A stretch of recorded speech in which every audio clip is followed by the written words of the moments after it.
अस्सलाम वालेकुम। आज का हमारा टॉपिक है एक्सटर्नल सीएसएस। एक्सटर्नल सीएसएस क्या होती है और हम इसको किस तरह यूज़ करते हैं, इसके क्या बेनिफिट्स होते हैं और इसमें इसको यूज़ करने का क्या प्रोसीजर होता है, तो उसको हम आज डिस्कस करते हैं। तो ये हमारी फाइल है जिसके अंदर हमने वर्किंग करनी है। तो इसको हमने ओपन करना है नोटपैड के अंदर। तो नोटपैड के अंदर ओपन करने के लिए आपने यहाँ पे ओपन विद में जाना है और यहाँ पे सिलेक्ट करना है नोटपैड। अगर आपको यहाँ पे नोटपैड का ऑप्शन नहीं आ रहा तो यहाँ पे आपने जाना है चूज़ अनदर ऐप में। तो यहाँ पे जाके यहाँ पे देखना है, जैसा कि यहाँ पे मुझे शो हो रहा है। अगर आपको यहाँ पे भी डिस्प्ले नहीं होता तो फिर आपने यहाँ पे नीचे आके मोर ऐप्स पे क्लिक करना है, तो यहाँ पे आपको डिस्प्ले हो जाएगा। अगर फिर भी डिस्प्ले नहीं होता तो इसको ओपन करने के लिए नोटपैड में आपने नोटपैड को ओपन कर लेना है। लैपटॉप में सर्च करना है नोटपैड को और उसको ओपन कर लेना है और उसके बाद इस फाइल को ड्रैग एंड ड्रॉप करना है। तो यहाँ पे मैं ड्रैग करके यहाँ पे ड्रॉप करता हूँ, तो ये देखिए उसकी कोडिंग ओपन हो गई उस फाइल की। तो इसके अंदर हमने HTML का बेसिक स्ट्रक्चर डिफाइन किया। HTML के अंदर हेड, उसके बाद फिर टाइटल, बॉडी और बॉडी के अंदर फिर हम वर्किंग स्टार्ट करते हैं। तो साथ में इस फाइल को क्रोम के अंदर रन करते हैं। क्रोम में रन करने के लिए ओपन विद और यहाँ पे गूगल क्रोम या जो भी आप ब्राउज़र यूज़ कर रहे हैं, तो यहाँ पे फाइल को रन किया। अभी तक इसके अंदर कुछ नहीं है तो हमें कुछ भी डिस्प्ले नहीं हो रहा। तो अब हमने एक्सटर्नल CSS यूज़ करनी है। तो सबसे पहले जैसे कि एक्सटर्नल CSS से मतलब उसका हमें समझ आ रहा है कि हमें एक एक्सटर्नल फाइल बनानी है। तो एक्सटर्नल फाइल बनाने के लिए यहाँ पे हम एक और नोटपैड की फाइल ओपन कर लेते हैं। यहाँ पे ये एक नोटपैड की फाइल है, ये दूसरी फाइल ओपन कर ली और सबसे पहले इस फाइल को सेव करवाना है। सेव करवाते हैं, जहाँ पे हमारी दूसरी फाइल सेव है HTML की, वहाँ पे हमने इस फाइल को सेव करवाना है। और सबसे पहले हमने फाइल का नेम देना है। फाइल का नेम आप कुछ भी दे सकते हैं, लेकिन एक वेबसाइट के अंदर अगर हम एक्सटर्नल फाइल यूज़ कर रहे हैं CSS की, तो एक ही फाइल यूज़ की जाती है जिसके अंदर स्टाइलिंग की जाती है। तो सारी CSS की जो कोडिंग होती है वो इस फाइल के अंदर हम इम्प्लीमेंट करवाते हैं। तो इसका नेम जो रखा जाता है वो रखा जाता है style.css। प्रोफेशनल लोग जो डिज़ाइनिंग करते हैं, वेबसाइट डिज़ाइनिंग, लेआउट डिज़ाइन करते हैं, तो वो इसका जो नेम होता है वो स्टाइल ही रखते हैं। तो आप भी इसका नेम स्टाइल ही रखें और इसकी जो एक्सटेंशन है वो हमने देनी होती है .css। इस फाइल की एक्सटेंशन .css देना लाजमी है। तो यहाँ पे हमने फाइल को सेव करवा दिया। तो ये हमारे पास दो फाइल आ गई, एक ये हमारी HTML की फाइल है और ये हमारी CSS की फाइल है। तो सबसे पहले हमने क्या करवाना है कि हमने अपनी एक्सटर्नल फाइल को अपनी HTML की फाइल के साथ लिंक करवाना है। अब यहाँ पे फॉर एग्जांपल हम इस फाइल में कोई भी CSS का काम करते हैं तो इस फाइल को कैसे पता चलेगा। फॉर एग्जांपल यहाँ पे हम एक हेडिंग डिफाइन कर लेते हैं। यहाँ पे कोई भी हम हेडिंग देख सकते हैं।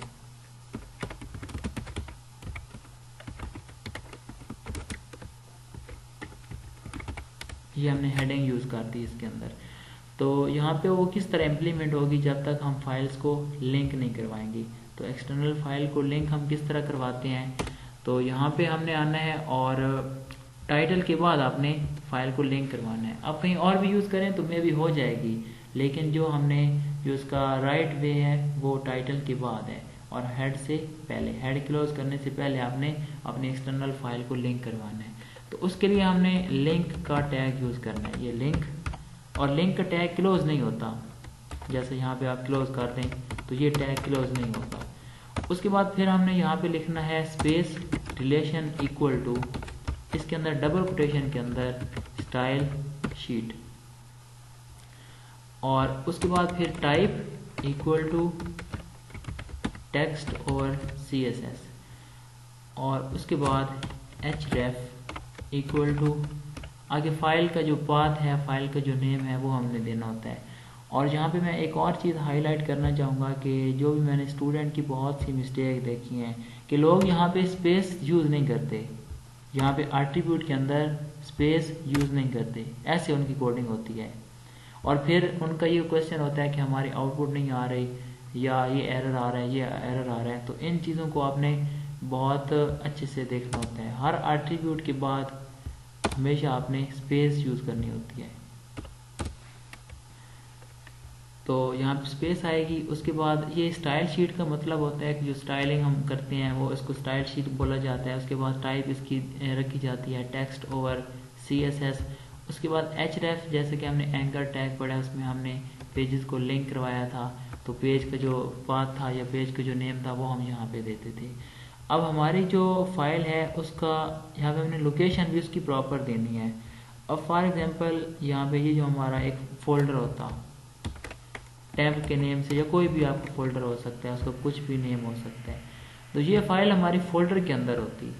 यहाँ पे इधर फोल्डर के अंदर हमारी फाइल होती है, इसका नाम हम रख देते हैं CSS, कि इस फोल्डर के अंदर CSS के फोल्डर के अंदर हमारी स्टाइल की फाइल है, CSS की फाइल है। तो हम किस तरह लिंक करवाएंगे, बहुत इंपॉर्टेंट चीज़ है ये, आपको पूरी वेब डिज़ाइनिंग में काम आएगी, क्योंकि आपने बार बार इमेजेस को लिंक करवाना होता है, पेजेस को लिंक करवाना होता है, और फोल्डर वगैरह होते हैं आपके पेजेस लिंक नहीं हो रहे होते, तो इसको किस तरह लिंक करवाते हैं, फोल्डर के अंदर हम किस तरह जाते हैं। अब देखें एक फाइल यहाँ पे है एक फोल्डर के अंदर, दूसरी बाहर पड़ी है।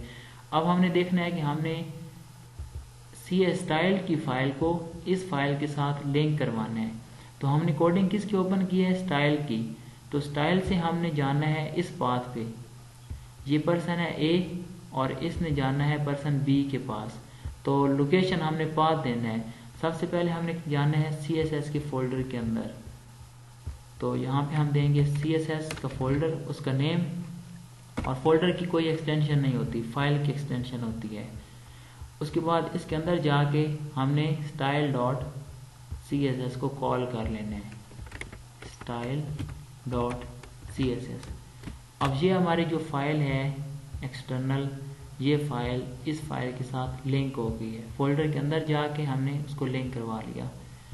अब अगर सिचुएशन ये होती कि ये हमारी फाइल जो है यहाँ पे पड़ी होती और ये हमारी CSS के अंदर पड़ी होती फाइल, अब हम किस तरह लिंक करवाएंगे।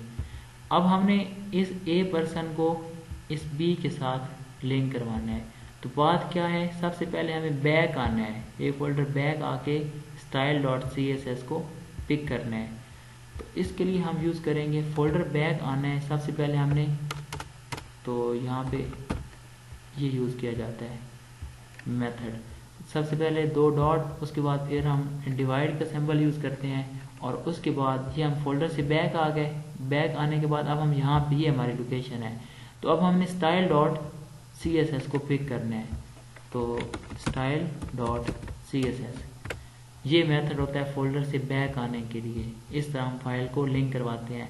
अगर आपकी इमेजेस वगैरह का ये सीक्वेंस है कि एक फोल्डर में है या बैक फोल्डर में हमने आके इमेज को पिक करना है, तो हम इस तरह फाइल्स को लिंक करवाते हैं। तो इसकी आपने प्रैक्टिस कर लेनी है, फाइल्स को फोल्डर्स के अंदर रख के, आपको फ्यूचर में बहुत काम आएगी। तो अब हम यहाँ पे फोल्डर हटा देते हैं, क्योंकि हमारा तो एक ही फाइल है, हम यहाँ पे उसको इधर रखवा देते हैं। सॉरी, यहाँ पे 2 फाइल पड़ी हैं, तो ये फोल्डर को डिलीट करवा देते हैं। तो ये हमारी फाइल है, इसको रिफ्रेश कर लेते हैं ताकि कोई, ठीक है, ये हमारी हेडिंग रन हो रही है। अब हम अपनी स्टाइलिंग को इम्प्लीमेंट करवाते हैं। फाइल तो हमारी लिंक हो गई, यहाँ पे हमने इसका नेम दे देना है style.css। तो एक्सटेंशन देना भी मस्ट होती है। जो भी फाइल हम लिंक कर रहे हों, इमेज लिंक कर रहे हों, वीडियो, कुछ भी, तो हम यहाँ पे उसकी एक्सटेंशन देते हैं। तो हमारी फाइल लिंक हो गई। अब हम इसकी इम्प्लीमेंटेशन करते हैं। अब हम हेडिंग का कलर चेंज करना चाहते हैं। ये हमारी हेडिंग है, इसका कलर चेंज करना है। तो हम जाएंगे अपनी एक्सटर्नल फाइल में। एक्सटर्नल फाइल में हमें कोई HTML का स्ट्रक्चर वगैरह डिफाइन करने की ज़रूरत नहीं, कोई HTML का टैग लिखने की ज़रूरत नहीं। सिंपल जाके हमने अपनी स्टाइलिंग स्टार्ट कर देनी है। अब हमने उसको बाय नेम कॉल किया, तो हम यहाँ पे उसका कलर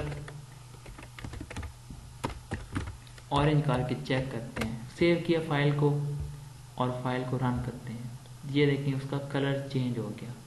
तो दोनों सेपरेट फाइल हैं, एक फाइल ये है, दूसरी फाइल ये है। सबसे पहले हमने क्या किया, एक एक्सटर्नल फाइल बनाई, फिर उसको सेव करवाया और फिर उसको लिंक करवाया। लिंक करवाने के बाद अगर यहाँ पे मैं इसकी कोई पाथ वगैरह चेंज कर देता हूँ, ये देखिए मैंने फोल्डर यहाँ पे लिख दिया, कुछ मैंने गलत उसकी पाथ दे दी यहाँ पे, तो अब मैं चेक करता हूँ, तो देखिए स्टाइलिंग आपकी अप्लाई नहीं होगी।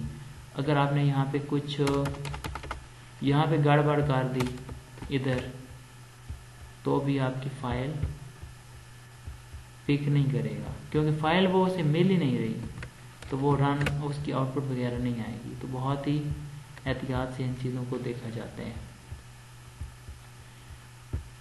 तो इस तरह आप स्टाइलिंग कर सकते हैं। तो स्टाइलिंग बाकी bye ID, by name ID आप यहाँ पे देख सकते हैं, यहाँ पे T1, और यहाँ पे आपने इन एट्रीब्यूट, ये आईडी एक एट्रीब्यूट है, इसके अंदर क्लास एक एट्रीब्यूट है, तो आपने यहाँ पे स्पेस यूज़ करना होती है। तो बहुत सी ये मैंने मिस्टेक देखी हैं, तो इस वजह से मैंने आपको बार बार ये बता रहा हूँ, तो ये मिस्टेक नहीं करनी आपने। तो बाय आईडी यहाँ पे जाके इसके अंदर हमने आईडी को कॉल करना है। आईडी को कॉल करने के लिए हैश का सिंबल यूज़ किया जाता है T1, और कलर क्या है, ऑरेंज। यहाँ पे दोबारा चेक करते हैं, आईडी इक्वल टू, इसको हमने सेव नहीं किया, फाइल को सेव करना है हमने दोनों साइड पे, क्योंकि यहाँ पे तो पता चल रहा था T1 है, लेकिन उधर से आईडी नहीं मिल रही थी, क्योंकि हमने फाइल को सेव नहीं किया था। तो यहाँ पे हम इसकी स्टाइलिंग कर सकते हैं। अब एक्सटर्नल स्टाइल शीट को यूज़ करने का फ़ायदा क्या होता है? स्टाइलिंग तो हम यहाँ पे भी कर सकते थे, स्टाइल का टैग लगाया यहाँ पे। एक्सटर्नल फाइल में आपने स्टाइल का टैग नहीं लगाना, कुछ भी, डायरेक्ट आपने अपनी स्टाइलिंग स्टार्ट करनी है। तो यहाँ पे हमें स्टाइल का टैग लगाना था और हमने अपनी स्टाइलिंग कर लेनी थी। लेकिन अब हमारा इसका फ़ायदा क्या है? अब ये हमारे पास एक फ़ाइल है इंडेक्स की, एक हम नई फाइल बना लेते हैं HTML की, जिसमें हमें फॉर एग्जांपल कॉन्टैक्ट अस का रजिस्ट्रेशन फॉर्म बनाना है। जैसे वेबसाइट में बहुत से पेजेस होते हैं, तो यहाँ पे ये कोड कॉपी करते हैं और उधर पेस्ट करते हैं यहाँ पे, और ये हमारा हेडिंग के अंदर क्या आ जाएगा, कॉन्टैक्ट अस। फाइल को सेव करते हैं, यहाँ पे इसका नेम क्या रखते हैं, contact.html, क्योंकि ये तो हमारी HTML की फाइल है। एक्सटर्नल CSS की एक ही फाइल बनती और उसी के अंदर वर्किंग की जाती है। तो देखें, अब हमारी जो कॉन्टैक्ट के साथ भी एक्सटर्नल CSS लिंक है और इंडेक्स के साथ भी लिंक है। तो अब हम यहाँ पे देखें, आईडी क्या है, T1 की स्टाइलिंग हमने यहाँ पे की हुई है इसके अंदर। इसकी T1 का कलर क्या है, ऑरेंज। तो अगर हम यहाँ पे अब रन करें contact.html को, तो हमारा देखिए यहाँ पे भी कलर चेंज हो रहा है। कोडिंग हमने एक जगह की है इस फाइल के अंदर, अप्लाई किन दोनों फाइल्स पे हो रही है, इस पे भी हो रही है, इस पे भी हो रही है। समटाइम ये होता है कि एक वेबसाइट के फॉर एग्जांपल 5 पेजेस हैं, तो उनका जो हाफ लेआउट होता है वो सबका सेम होता है। जैसे हेडर फुटर होता है, सबका सेम होता है सब पेजेस का, ऐसा लगता है कि हम एक ही पेज पे हैं। तो ऐसा ना हो कि हम हर एक पेज पे सेपरेट CSS करें, इतना ज़्यादा कोड बढ़ जाए। अब ये जो कोड था, ये हमें क्या करना पड़ता अगर हम इंटरनल यूज़ करते। यहाँ पे हम स्टाइल का टैग लगाते, यही कोड यहाँ पे लिखते, यहाँ पे भी आता, इस पेज पे भी आता। अब एक वेबसाइट है, उसका फॉर एग्जांपल 5 पेजेस हैं, तो इतना ज़्यादा जो स्टाइलिंग होती है, काफ़ी ज़्यादा स्टाइलिंग होती है। हर पेज की सेपरेट लिखें तो क्या होता है कि जो हम SEO करते हैं पेजेस की, सर्च इंजन ऑप्टिमाइजेशन, तो गूगल पे हमने अपनी वेबसाइट को रैंक करवाना होता है, तो उसके अंदर वो बहुत इम्पॉर्टेंट रोल होता है इन चीज़ों का। तो उसके लिए ये होता है कि वेबसाइट के अंदर कोडिंग बढ़ जाती है।